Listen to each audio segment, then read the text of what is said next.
अच्छा बाबा जी, आप एक बात बताइए हमको, माता सीता की जो ये प्रतिमा लगाई गई है, लौ और कुश के प्रतिमा भी लगाया गया है, तो अन्य सारे देवी देवताओं का ये प्रतिमा लगाया गया है, लेकिन माँ सीता का जो ये प्रतिमा लगाया गया है, ये कितने साल पुराना प्रतिमा है? देखिए, ये ऐसा है, न इतने भव्य मूर्ति, न इतना ग्लेज वाला, इतना स्पष्ट अभी बोलता हुआ मूर्ति तरह लगता है देखने में, तो इतना ऐसा मूर्ति विश्व का किसी कोना में भी सीता माता की इतनी बड़ी मूर्ति है ही नहीं।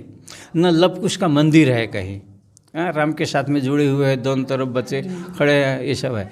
ये जो है, जो बाहर हनुमान जी को देख रहे हैं ना, हनुमान जी का मूर्ति खाली हाथ कहीं नहीं रहता, हाथ में गदा या पहाड़ लिए हुए रहता है। यहाँ कुछ नहीं है, नम्र निवेदन, घुटना टेकटे आत्मा सलेंडर किए, माँ धरती में मत जाइए। अच्छा बाबा जी, ये मूर्ति कितने साल पुरानी है? ये किस युग में इस मूर्ति का स्थापना यहाँ किया गया? वो अनादिकालीन है, आदिकालीन। इसकी जानकारी आपको भी नहीं है कि इस मूर्ति को कब यहाँ स्थापित किया गया? माँ सीता यहीं पे माता धरती के गोद में गई है। हकीकत यही है। इनके बाद में कल्प भेद में वो तो पिक्चर जो है एक मनोरंजन का कारण होता है, बस वो जो है कुछ आदमी लोग थोड़ा सा समझ जाए। अच्छा बाबा जी, ये महर्षि वाल्मीकि की आश्रम है, बहुत सारे टीवी सीरियलों में माता सीता तो प्रभु श्री रामचंद्र से जुड़ी कुछ यादों को दिखाया जाता है, उनकी कुछ कथाओं को दिखाया जाता है, लेकिन बाबा जी आप इस मंदिर के पुजारी हैं, आपके हम मुख से माता सीता और प्रभु श्री रामचंद्र से जुड़ी कुछ कथाओं को सुनना चाहेंगे, कुछ यहाँ के बारे में आप बताएं हमारे दर्शकों। धन्यवाद। ये जो है भगवान राम की और सीता की जो कथा है ना, वो कईयों कल्पों से चल रहा है और कल्प भेद भी है। और जितने बार उन्होंने अवतार लिए उतना ही राम कथाएं जुड़े हुए हैं। किसी कल्प से सभी जुड़ा हुआ है। अगर जुड़ा हुआ नहीं होने से हमारा हृदय स्पर्श नहीं करेगा, मन और मस्तिष्क नहीं जुड़ेगा। जरूर जुड़ा है, लेकिन ये जो है ये ऐसी जगह है जहाँ से राम कथा शुरू होना था, आदिकालीन। वो जरूरी था इस संसार के लिए, समाज के लिए, कानून के लिए, कुछ नीति के लिए। तो शुरू यहीं से किया गया।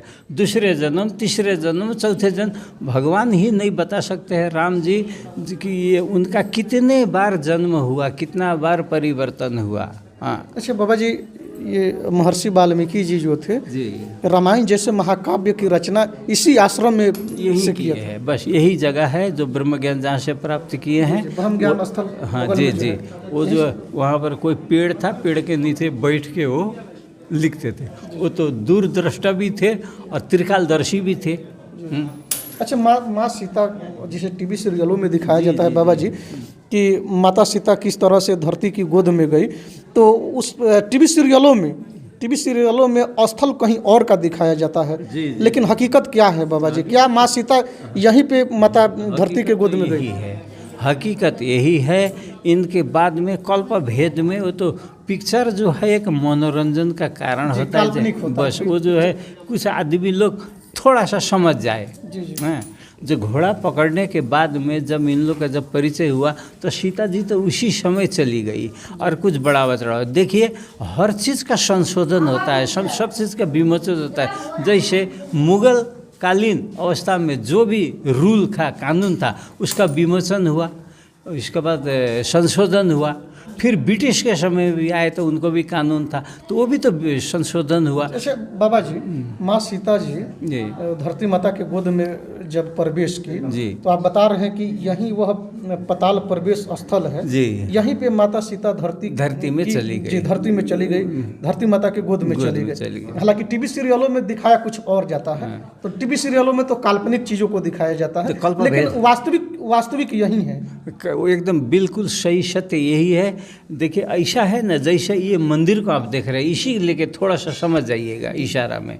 इसको कहते हैं नेपाली स्ट्रक्चर, मंदिर का डिजाइन देखकर। लेकिन ये नेपाली स्ट्रक्चर नहीं है, विश्व सनातन धर्म का स्टाइल यही है। ऐसा ही डिजाइन में होता है। जहाँ जहाँ जिसका बाहुल्यता था तोड़ता गया, पहले तो देखिए आदमी का संस्कार, संस्कृति और धर्म में हमला करेंगे, उसके बाद में विजय करेंगे। हर कल्पों में यही होता आया है। अच्छा बाबा जी, आप एक बात बताइए हमको, माता सीता की जो ये प्रतिमा लगाई गई है, लौ और कुश के प्रतिमा भी लगाया गया है, तो अन्य सारे देवी देवताओं का ये प्रतिमा लगाया गया है, लेकिन माँ सीता का जो ये प्रतिमा लगाया गया है, ये कितने साल पुराना प्रतिमा है? देखिए ये ऐसा है, न इतने भव्य मूर्ति, न इतने ग्लेज वाला, इतना स्पष्ट अभी बोलता हुआ मूर्ति तरह लगता है देखने में, तो इतना ऐसा मूर्ति विश्व का किसी कोना में भी सीता माता की इतनी बड़ी मूर्ति है ही नहीं।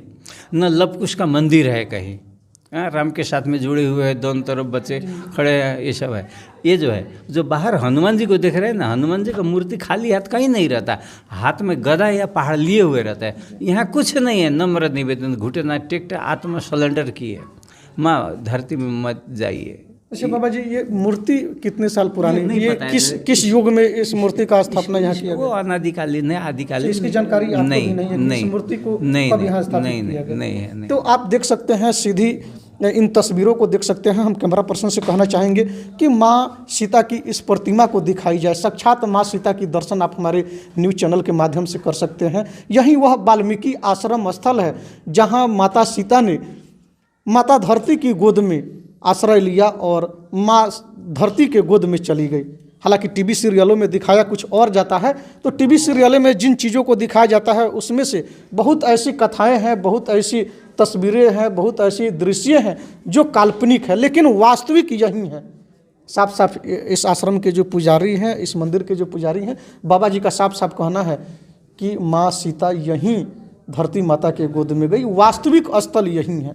हालांकि इस कथा से, इस वाक्य से बहुत सारे लोग वाकिफ़ नहीं हैं, लेकिन आप लोग हमारे न्यूज़ को देख करके पूरी तरह वाकिफ़ हो जाएं कि माँ सीता इसी वाल्मीकि आश्रम में धरती माता के गोद में गई और यही वह सीता पताल प्रवेश द्वार है। हम कैमरा पर्सन से कहना चाहेंगे कि इस दृश्य को दिखाया जाए।